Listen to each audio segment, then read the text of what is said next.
One of the ways God reveals himself is by the very world we live in.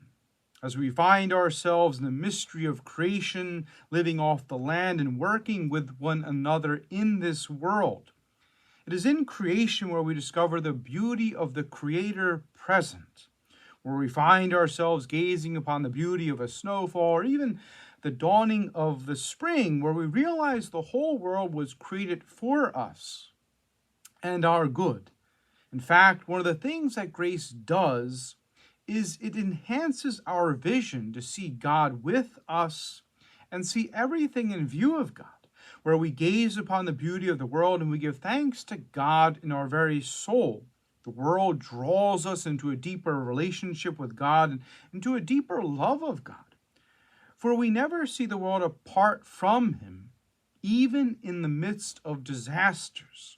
St. Paul says, when they say there's peace and security, then sudden destruction will come upon them. And this is why, even in the midst of destruction, war, and natural disasters, our faith is unshaken.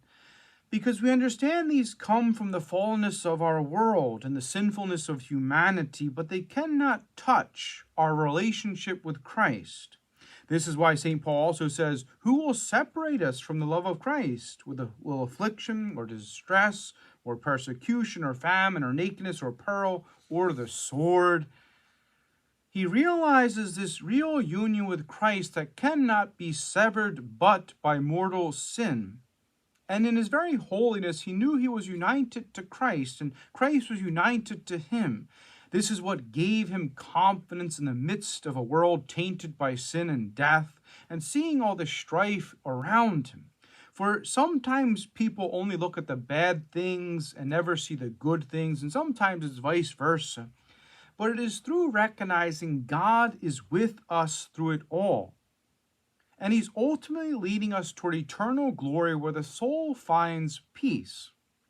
This weekend's readings are about the Corinthians and how they believe Jesus Christ actually rose from the dead, but some were skeptical about whether they would rise from the dead also.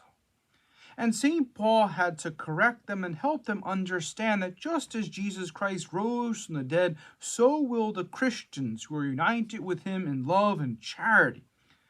And this is why when we read the Creed every Sunday, it mentions that I look forward to the resurrection of the dead and the life of the world to come.